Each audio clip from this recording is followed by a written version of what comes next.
महाराष्ट्राच्या शेतकऱ्यांना या माणसानं फसवलंय। मित्र हो, नमस्कार। सध्या बघा, महाराष्ट्राला आणि प्रसिद्धी माध्यमांना एकच विषय आहे, धनंजय मुंडे, धनंजय मुंडे, धनंजय मुंडे। हा गेल्या 2 महिन्यापासून जिकडं तिकडं फक्त हे एकच नाव चर्चेत आहे आणि ते म्हणजे फक्त धनंजय मुंडे। उठता धनंजय मुंडे, बसता धनंजय मुंडे, खाता धनंजय मुंडे, झोपता धनंजय मुंडे, धनंजय मुंडे, धनंजय मुंडे। अहो ढीकभर आरोप झाले, पुरावेही दिले, त्यांचा राजीनामा मात्र होत नाही। अजित पवार, देवेंद्र फडणवीस अशा बड्या नेत्यांनी जर काही संरक्षण दिल्यावर, वादग्रस्त आणि भ्रष्टाचाराचे कितीही मोठे आरोप झाल्यावरही त्यांना वाचवणारे कोणी असल्यावर काय होणार हो, कसा होईल राजीनामा? आता बघा, सामाजिक कार्यकर्त्या अंजली दमानिया यांनी धनंजय मुंडे यांच्या विरोधात किती पुरावे दिले आणि पुरावेच आहेत ते, अगदी उघड कागदोपत्री पुरावे आहेत हो। अहो हे पुरावे पाहून लोक देखील थक्क झाले, पण अजित पवार फडणवीस यांच्यावर नाही हो, काही नाही, काही परिणाम नाही झाला। कितीही बोंबला, आम्ही आहोत धनुभाऊच्या मागं, मग करून करणार काय तुम्ही? जनता आहात तुम्ही, मतदानाच्या वेळेला बघू तुम्हाला कसं ॲडजस्ट करायचं। म्हणजे असाच प्रश्न आहे ना। अंजली दमानिया यांनी कष्ट करून सरकारी फायलींचं धांडोळं घेऊन धनंजय मुंडे यांच्या विरोधात पुरावे दिले। बघा त्यांचा केवढा विश्वास होता। हे पुरावे देण्याच्या आधी त्या काय म्हणाल्या होत्या, हे पुरावे जाहीर झाल्यावर धनंजय मुंडे यांना राजीनामा तर द्यावाच लागेल, फडणवीस यांनाही तो घ्यावाच लागेल। ते भगवानगडाचे महंत नामदेव शास्त्री यांनी आता तरी त्यांना राजीनामा मागावा, पण दुर्दैवानं कोणालाही घाम आलेला नाही। निगार घट्टपणे हे सगळं पचवलं, वर ढेकर सुद्धा दिली नाही हो। अहो धनंजय मुंडे तर म्हणाले हे सगळे आरोप खोटे आहेत। त्यानंतर एबीपी माझानं यातील सत्य शोधण्याचा प्रयत्न केला आणि पडले किंवा उघडे हे धनुभाऊ। मुंडे कृषी मंत्री असताना कृषी विभागामध्ये कसे व्यवहार झाले, कसा भ्रष्टाचार झाला याचा आरसाच या अंजली दमानिया यांनी दाखवलेला होता। पण मुंडे यांनी सांगितलं असं काही घडलेलं नाही। बॅटरी ऑपरेटेड स्पेअर जादा दरानं खरेदी केल्याचा एक आरोप होता बघा। बॅटरी ऑपरेटेड स्पेअर 2857 रुपयात, म्हणजे सगळ्यात कमी दरात खरेदी केल्याचा दावा याच तत्कालीन मंत्री असलेल्या त्या कृषी विभागाचे धनंजय मुंडे यांनी केलेला। मात्र एबीपी माझानं केलेल्या रिॲलिटी चेकमध्ये धक्कादायक माहिती समोर आली। कृषी विभागानं जादा दरानं बॅटरी स्पेअर खरेदी केल्याचं दिसूनही आलेलं आहे। बाजारभावापेक्षा कितीतरी अधिक महागड्या दरानं ही खरेदी झाल्याचं दमानिया यांनी पुराव्यासह दाखवून दिलेलं आहे। धनुभाऊ मात्र म्हणतात आम्ही स्वस्त दरानं खरेदी केलं। हो, पण हेच खोटं असल्याचं आता हे रिॲलिटी चेकमधून समोर आलं ना धनुभाऊ।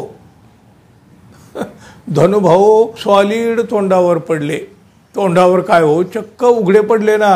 पण पांघरून घालणारे तिथं बसलेत ना मुंबईत। कापूस, सोयाबीन, तेलबिया उत्पादक शेतकऱ्यासाठीच्या बळकटीकरण योजनेच्या खरेदीमध्ये बघा जवळपास 250 कोटीचा भ्रष्टाचार झाल्याचा आरोप याच सामाजिक कार्यकर्त्या अंजली दमानिया यांनी केला होता। तत्कालीन कृषी मंत्री धनंजय मुंडे यांच्या काळात हा भ्रष्टाचार झाल्याचा त्यांचा आरोप।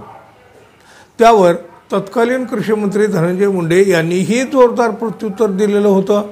बॅटरी ऑपरेटेड स्पेअर 2857 रुपयात, म्हणजे सगळ्यात कमीत कमी दरामध्ये खरेदी केल्याचा दावा या धनंजय मुंडे यांनी केला होता।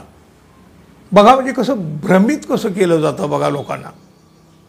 एबीपी माझानं केलेल्या रिॲलिटी चेकमध्ये कृषी विभागानं जादा दरानंच बॅटरी ऑपरेटेड स्पेअर खरेदी केल्याचं दिसून आलेलं आहे। एवढंच नाही तर महाराष्ट्र राज्य कृषी उद्योग विकास महामंडळ याआधीही तेवढ्याच क्षमतेची बॅटरी ऑपरेटेड स्पेअर कमी किमतीत खरेदी करत होतं, असे पुरावे देखील आता समोर आलेले आहेत। त्यामुळं ही महागडी खरेदी करून शेतकरी आणि शासनाचीही चक्क फसवणूक झाली आहे की काय, असा सवाल तर आपोआप उपस्थित होतोय। यानंतर सामाजिक कार्यकर्त्या अंजली दमानिया यांनी धनंजय मुंडे यांच्यावर हल्लाबोल केला। दमानिया म्हणाल्या तुम्ही रिॲलिटी चेक केल्यानंतर समजलं आहे की मी जे म्हटलं होतं ते अतिशय योग्य आहे। मी ज्या दिवशी पत्रकार परिषद घेतली त्या दिवशी संध्याकाळी मला कळलं नागपूर खंडपीठाकडे याबाबत याचिका दाखल झालेली आहे. अनेक ठिकाणी बॅटरी स्पेअरची किंमत 2400 ते 2600 रुपये आहे. मी nano urea, nano DAP online घेतलं, मला नॅनो एरिया 92 रुपयाला आणि नॅनो DAP 261 रुपयाला पडलं. नॅनो एरिया मी 92 रुपयाला घेतलं, ते आपल्या कृषी विभागानं 220 रुपयाला घेतलं मित्रांनो. 220, 92 कुठं, 220 कुठं. आता बघा, जे नॅनो DAP मी 261 रुपयाला घेतलं, ते कृषी विभागानं 561 रुपयाला घेतलेलं आहे. धनंजय मुंडे पत्रकार परिषदेत म्हणाले होते की याचा भाव हा काश्मीरपासून कन्याकुमारीपर्यंत एकच आहे. तर आता ते सर्व माझ्या नावाच्या बिलासकट मी घेतलेलं आहे. यावरून कळतं की मी जे म्हटलं ते अतिशय योग्य होतं. फार मोठा घोटाळा झालेला आहे. महाराष्ट्राच्या शेतकऱ्यांना या माणसानं फसवलं आहे. कुठल्याही परिस्थितीमध्ये या माणसाला आता बाहेरची दिशा दाखवावी असा हल्लाबोल त्यांनी म्हणजे अंजलीताई दमानिया यांनी धनंजय मुंडे यांच्यावर केलेला आहे. अहो बघा, एवढं सगळं समोर येऊनही मुंडे मंत्रिपदावर कसे? त्यावरही अंजली दमानिया काय म्हणतात बघा, त्यांना मुंडेंना वाचवायचं आहे. आता हे त्यांना म्हणजे कोण बघा, पदोपदी त्यांना आपल्या लोकांना वाचवायचं आहे. धनंजय मुंडे हे देवेंद्र फडणवीस यांचे परममित्र आहेत आणि अजित पवारांचे देखील ते परममित्र आहेत. आपल्या मित्राला वाचवण्यासाठी महाराष्ट्राच्या शेतकऱ्याला वाचवायचं नाही. महाराष्ट्राच्या लोकांच्या आक्रोशाला उत्तर देण्याची त्यांना जर काही गरज वाटत नसेल तर त्यांनी म्हणजे खरं तर आता काय बोलावं हे समजत नाही असं दमानिया म्हणाल्या. अहो काय हो हे सगळं, कोणाला वाचवण्याची ही सगळी धडपड. आणि बघा, कोणाला वाचवायचं तरी असलं तरी त्याला काही मर्यादा असावी. अहो अंगावरचे सगळे कपडे गळून पडले तरीही महाराष्ट्राला वेड्यात काढायचे धंदे सुरूच, कदाचित ते सुरूही राहतील.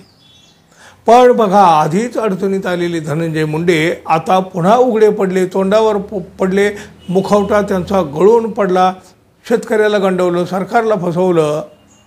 आणि हे जे आरोप झाले त्यात काही तथ्य नाही असं आपण म्हणावं तरी कसं हो मित्रांनो. हे ऐकून तुमच्या तळपायच्या मस्तकात जाते ना हो. अशा वेळेला तुमच्या मनात काय येतं तुम्ही जरूर व्यक्त व्हा मित्रांनो.